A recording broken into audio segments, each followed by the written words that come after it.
It was one of the best places ever, in my opinion. Hey guys, it's Amanda. So I've watched many videos about the weird and wonderful differences between the United States and the UK, from the wildlife to the food we eat, and I've enjoyed them all. So today I'm going to watch 10 things that only exist in the UK. Began. Greg's first shop opened in Gosforth in Newcastle 68 years ago. Welcome to Watch Mojo UK, and today we'll be looking at 10 things that only exist in the UK. Oh, you smashed the thing! Really? Before we begin, we publish new content every day, so be sure to subscribe to our channel and ring the bell to get notified about our latest videos. For this list, we're looking at products, shops, and more that you can only find in the United Kingdom. Let us know which is your favourite in the comments below. Party 7. You'll have to be a certain age to remember Party 7, since, in its original form, it disappeared back in the 1980s. Tenor says he did it. I'm not playing. Tenor and a Party 7. This was a tin of beer that was the equivalent of 7 pints in one big can, which would have cost about a tenner in today's money, though it originally cost 15 shillings.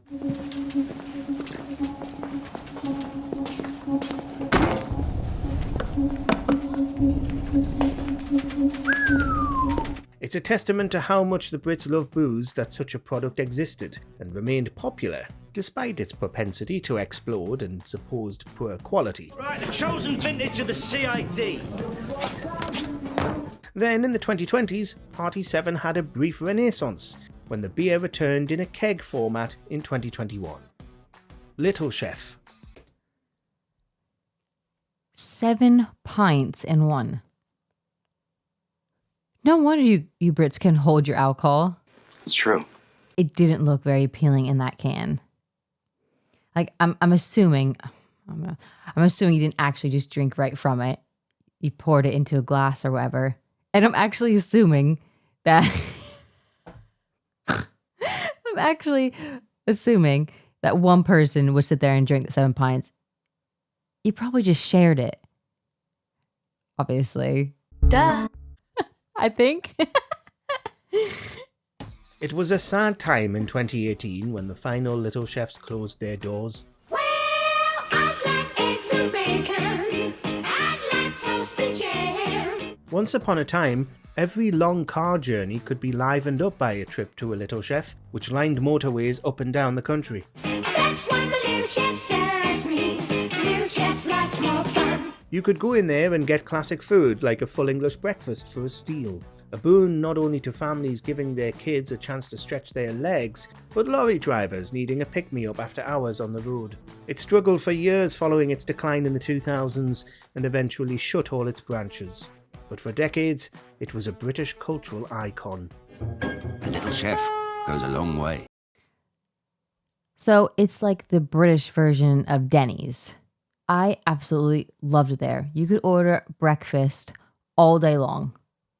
And you could get a cheeseburger with all the breakfast toppings. It probably doesn't sound very appealing, but it is delicious. And you can get coffee all day, free refills. It was open 24 hours. It was one of the best places ever, in my opinion. Yeah, it was just good. It was just a good place. Lords. The most headline-grabbing recommendation, abolishing this place, the House of Lords, in favour of an elected chamber. One of the most controversial things in British politics, the House of Lords as of 2023 is still there and still affecting our laws. That's despite many attempts to reform it and lots of high-profile and powerful politicians even saying they want to abolish it completely. I think there's a lot that needs to be done to change the House of Lords.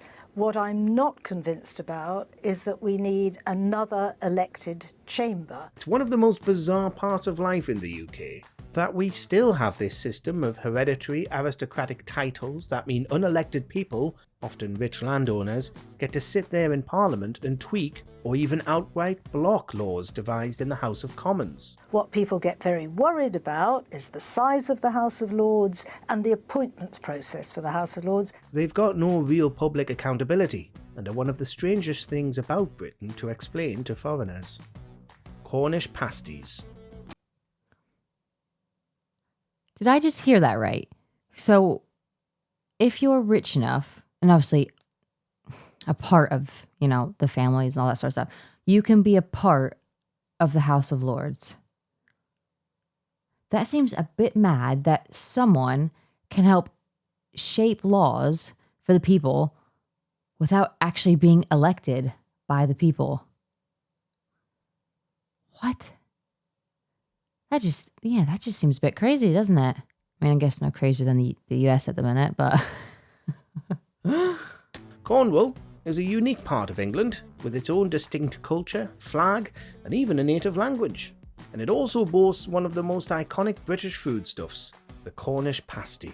But the humble Cornish pasty is perhaps more important than you realise if you're not from Cornwall yourself, since it previously held protected status under EU law. This meant that only pasties meeting stringent requirements could truly call themselves Cornish. They've got to follow a strict recipe and be prepared in Cornwall. This was all done to protect the pasty industry, which uses local produce and provides jobs to many in the county. Tabloids. Of course, most countries do have tabloids of their own, but tabloid culture in Britain is a law unto itself. Around the world, the UK is notorious for its relentless, unethical tabloids. Not only do British celebs find themselves at the mercy of the tabloid presses regularly, but so do celebrities from elsewhere who are deemed worthy enough to get harassed by UK red tops.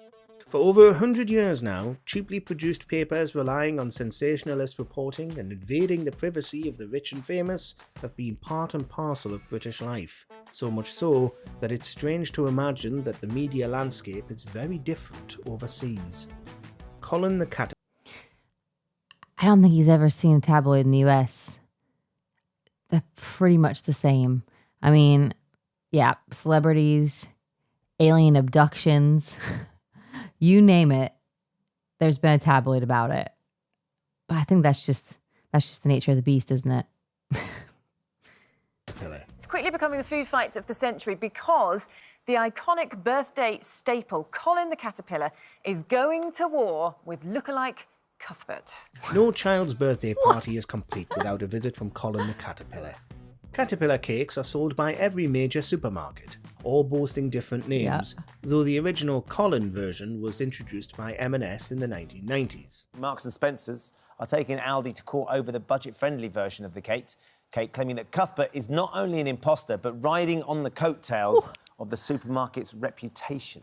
Marks and Spencer's is so protective of its Colin name, in fact, that it tried to take Aldi to court for infringing on its intellectual property by releasing a Cuthbert the Caterpillar. It's a bit unfair because you've got similar caterpillars. I think there's a Clyde in Asda, and there's a Wiggle in Sainsbury's, and an Eric. That suit was settled, and Caterpillar cakes continue to be sold by all supermarkets, often as a cost-effective way to get a large amount of chocolate cake for your kids. They are yummy. Greggs. If you miss Little Chef, Greggs is one of the retailers that expanded to fill the vacuum it left behind. This is where it all began. Greggs' first shop opened in Gosforth in Newcastle 68 years ago. But not only will you find a Greggs at every service station up and down the country, there's pretty much a Greggs on every single street, sometimes 2 or even 3 branches all competing with each other. With its cheap, tasty pastries and sandwiches, Greggs has invaded high streets around the country from its headquarters in Newcastle, which has over 30 branches alone. From its roots in the northeast, Greggs expanded steadily. In total, there are over 2,200 branches of Greggs, about 1,000 more branches than McDonald's, but it still only exists in the UK. It didn't even have any shops in Northern Ireland until 2016. Today, Greggs has more shops in Britain than either McDonald's or Starbucks, and says it may launch abroad in the years to come. Tizer. I mean, there are 3, I think 3? At least 3 Greggs just in my city centre. They're everywhere. And I love a Greggs sausage roll, don't get me wrong, but I'm partial to the sausage, bean and cheese melt. That is perfection. Perfection. It's a red thing! Though its presence on supermarket shelves has waxed and waned, especially in recent years, Tizer is still sold by British retailers. Never had it. And turns 100 in 2024. It's manufactured by Bar, which also makes Iron Brew. But unlike the national drink of Scotland, Never had that Tizer either. has never really appeared in other countries. It remains such a niche drink that you might have thought it had been made defunct and could have gone years without seeing a bottle. Yes, we have 3 great new flavours. No, we're not changing colour. Tizer, it's a red thing. Bright red and with a top secret recipe, who knows what they really put in Tizer, which adds to the allure of the Great British Pop, as its slogan calls it. Henry Hoover. What British home is complete without a humble Henry to keep everything shipshape? Meet Henry from Pneumatic International. Henry and his numerous siblings like James and Hetty is certainly the most iconic vacuum cleaner in the UK, thanks to his large googly eyes and cute appearance. They're not the best vacuums on the market, but I had one when I first they're moved not here. reliable. So what is it that makes Henry the industry favourite?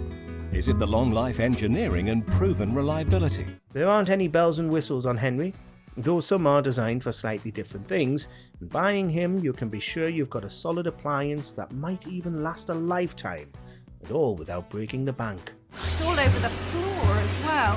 Feet up again, please. Did any of this go in your mouth? Mr. Blobby. Maybe the most bizarre thing to So come out creepy. of British light entertainment, and that's saying something. Mr. Blobby has been a household name ever since his debut in the late 90s.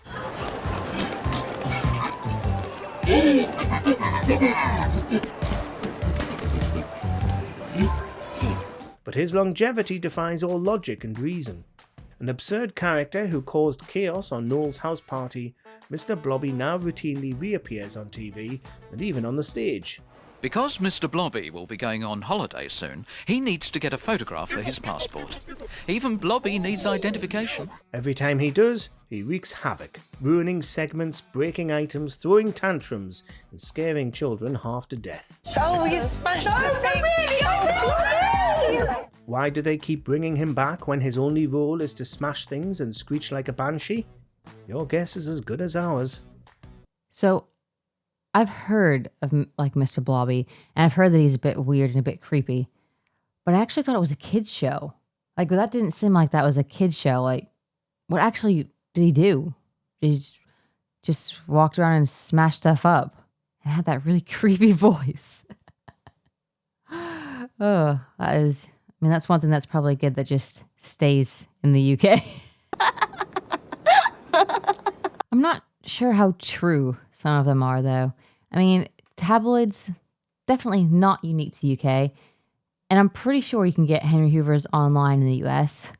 But then again, I suppose in today's world, you can get anything online if you look hard enough. So that's a bit unfair to say. Although I am sad that I never got to experience the 7 pints in one. What was it? The fun, not the fun 7. Whatever it was, the party 7, I think. Have you ever had it? If so, let me know in the comments. I want to know if it's like something that you just share. Because they did say actually it came in like a keg, which obviously makes life a bit easier. So it must be like a sharing thing. You didn't just sit there and just chug 7 pints out of this can. Or maybe you did. Let me know. But other than that, what did you think about the list? Is there anything you would add to it? Let me know. And as always, if you haven't already, please subscribe to my channel. Smash that like button if that's what you're into. And I'll see you in the next video.